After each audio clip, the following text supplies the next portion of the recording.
Hi everyone, this is Jim. Welcome to this Blitz chess postmortem video. This is a postmortem of my Blitz chess game number 94, where I kicked off with e4, and we went into the Italian game. e4, e5, knight f3, knight c6, and bishop c4. That's the Italian game as opposed to the Spanish, which would be bishop b5, also known as the Ruy Lopez.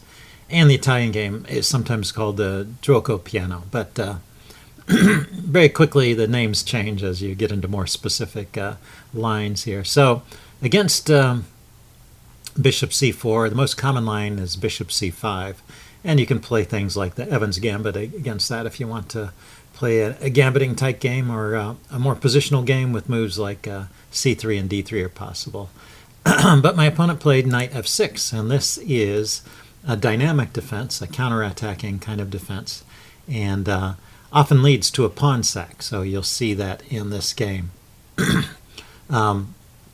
Against knight g5, against this two knights defense, white can also play the quiet move d3, just shoring up the center. Let's see, is knight c3 is also played here. Knight c3, bishop b5. Looks like these are playable moves. But the most interesting move here is this knight g5 move that I play.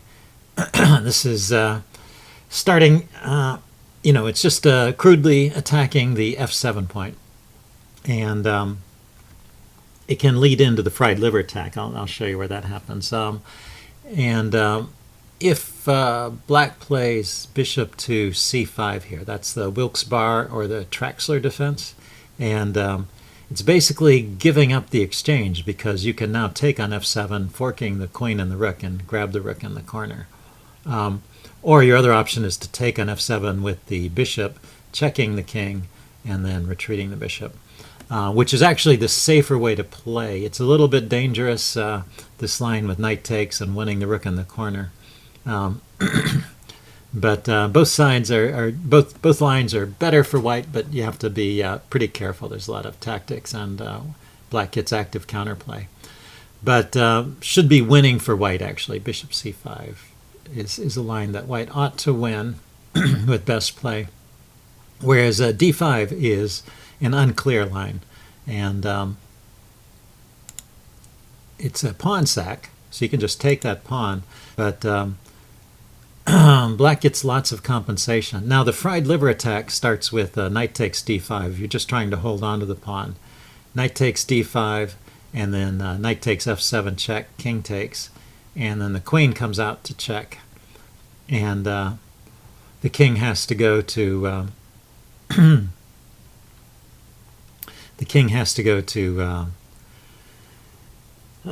what's that square, e6 there, to hold on to the knight. And so it's a whole pawn sack, but you've chased black's king into the center, and it's kind of an interesting game. But this move here, knight a5, is a more normal move.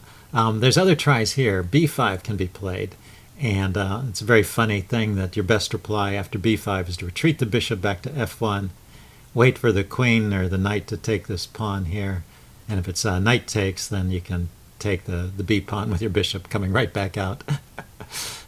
But anyway, and then there's knight d4, which you answer with c3, and knight takes d5, the fried liver attack. Yeah. So, but knight a5 is the main move here. My opponent plays that, and you give this check here. He blocks, and you take the pawn, and he takes back. So it's still just a pawn sack. And now the normal move here, bishop e2 or bishop d3, just retreating the bishop. Looks like the chess engine prefers bishop d3. Okay, I play this other line. This is known as the Bogolyubov variation, queen f3. You're pinning this pawn, and so it's not good for him to take the bishop here. And there's a number of different tries that black has. See, queen c7 is actually one I haven't seen. Rook b8 and bishop e7 are kind of the normal moves there. Well, first of all, bishop e7 maybe is the most logical. It breaks this pin because the queen defends the rook, and now you're actually threatening to take that bishop, and the bishop has to move.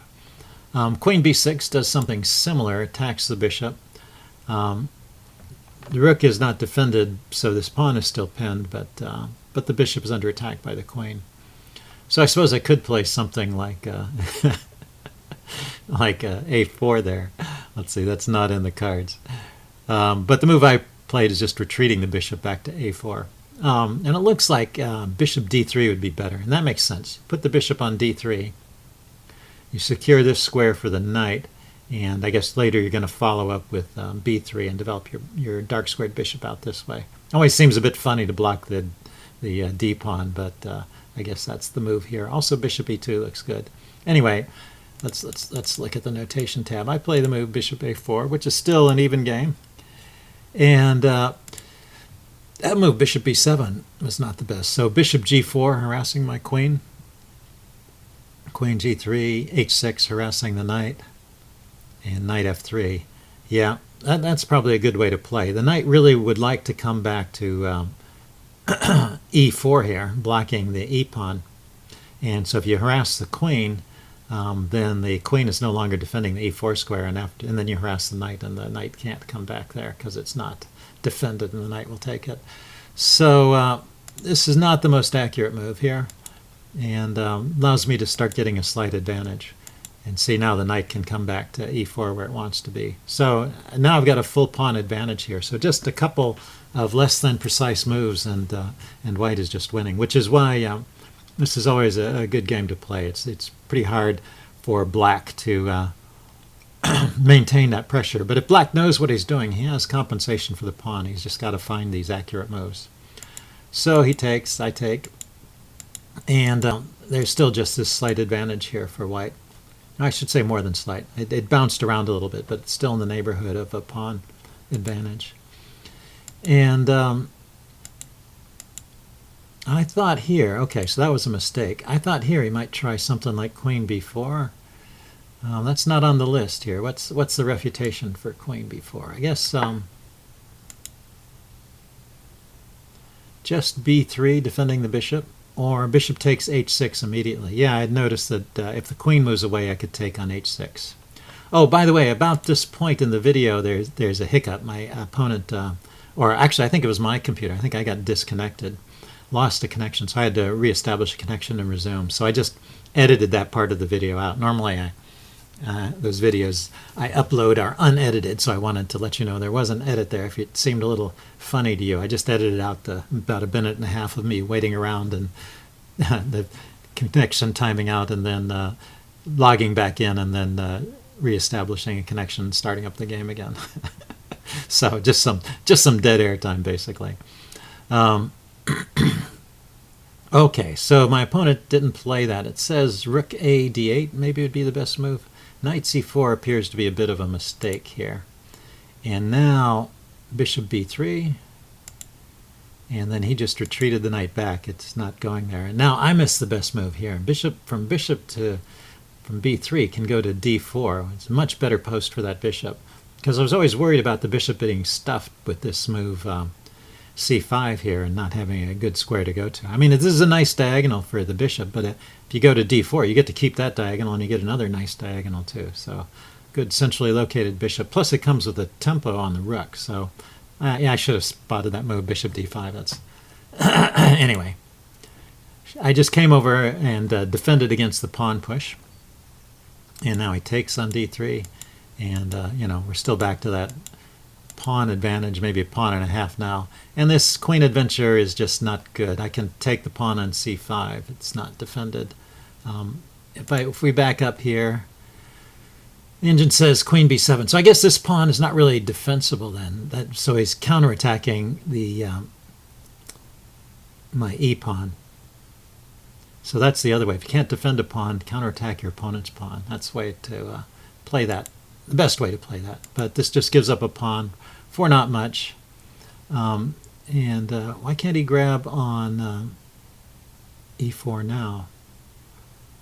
Oh, because I'm threatening to take his rook. He's got to go back and defend his rook. So he decides to trade queens here. I take.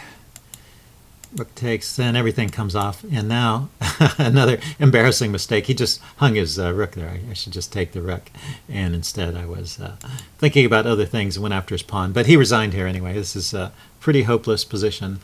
Most of the material is gone. I just have to avoid getting mated on the back rank, and I can win with my extra pawns on the queen side. So should be pretty straightforward from there. Okay, hope you guys enjoyed that. Leave any comments you have in the section below, and I will see you again later. Bye.